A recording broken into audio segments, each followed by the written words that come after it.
Siamo a Cave di Cusa, nel comune di Campobello di Mazara, e dentro le cave abbiamo visto diversi pezzi di colonne come sono riprodotti in tutte le foto, però arrivando qui in cima a questa collinetta che sembra una piccola collina si vedono benissimo che la cava diventa una specie di fortino.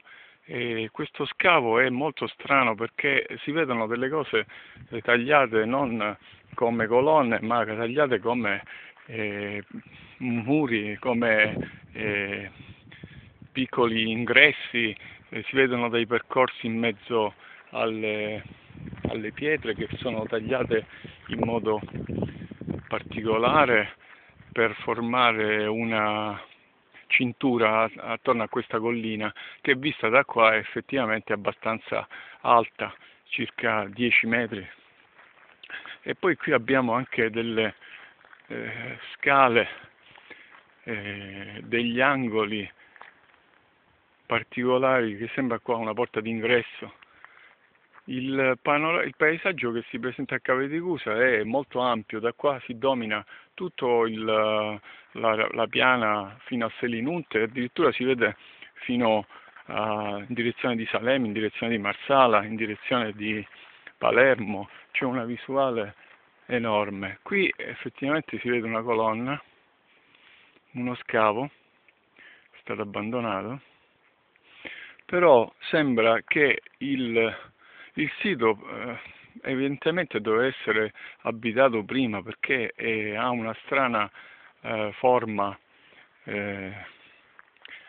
quasi come una fortezza, e in cima a questa fortezza appunto c'è questa collina e sembra come una zona anche ben esposta per essere utilizzata come punto di vista, che da qua si vedeva tutta la piana, quindi si potrebbe azzardare l'ipotesi che sia stato utilizzato dopo come cava, ma prima probabilmente era un edificio ancora più antico. Certo non è rimasto molto, quindi è difficile ricostruire, però da come sono disposte le cose è molto strano.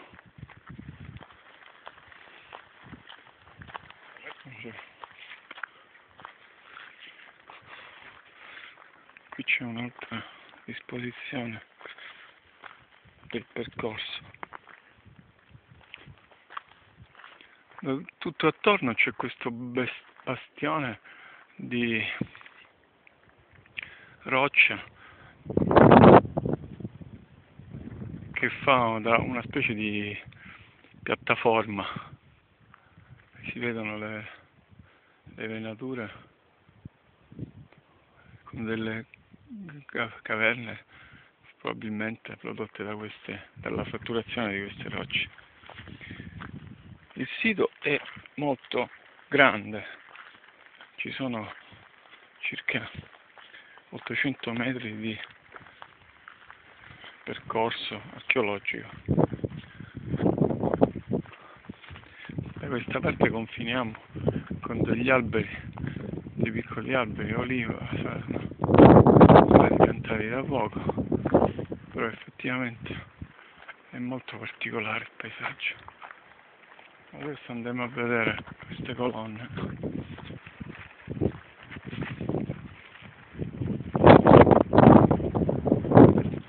Continua questa lunga serie di fessure in questo campo, però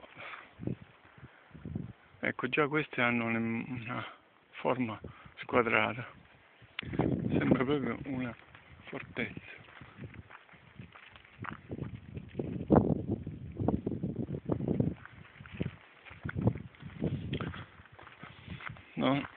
Non è improbabile che sia stato utilizzato prima come insediamento preistorico e poi sia stato trasformato in cava.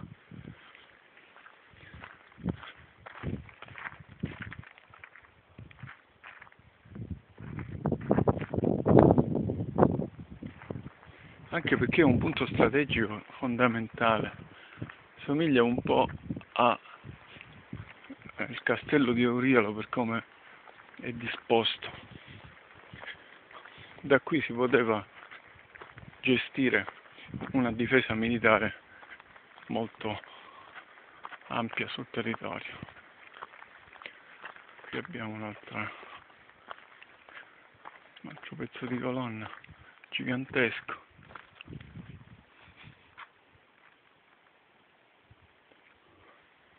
Col suo incastro centrale.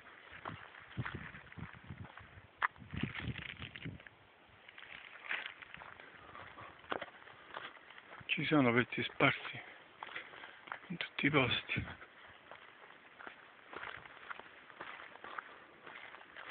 Il luogo crea una certa suggestione.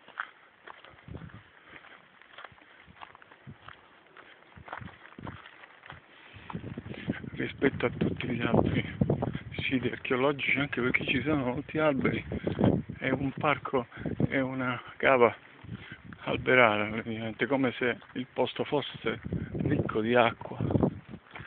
È difficile trovare in una cava tutti questi alberi.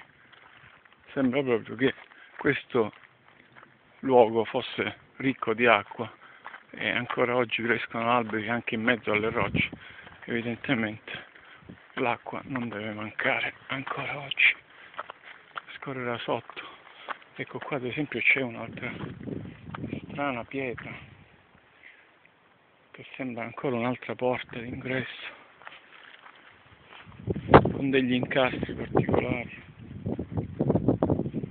Cioè, dovrebbe essere una cava solo di pietra, non si spiega come che ci fossero tutti questi muraglioni spettacolari a difesa di una cava di pietra, non ha senso. Ecco qua ad esempio c'è un ambiente scavato che è quadrangolare all'interno da questa specie di canyon, c'è un piccolo canyon che passa in mezzo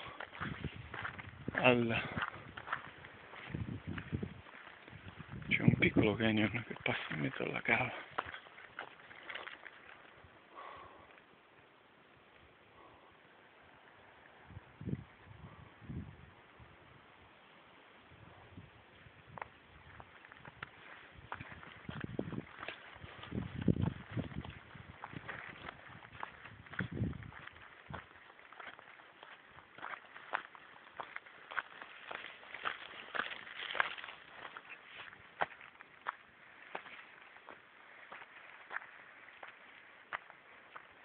Ci sono passaggi scavati nella roccia un po' dovunque.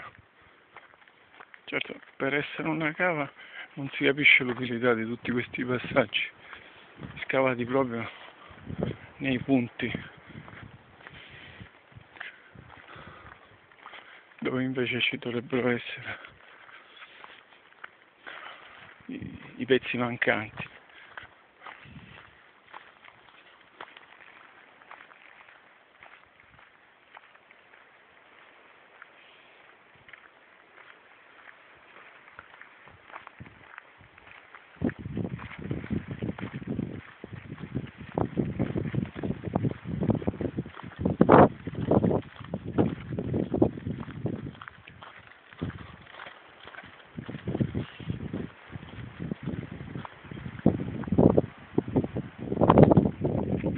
Ecco là in fondo si vedono le montagne di Trapani.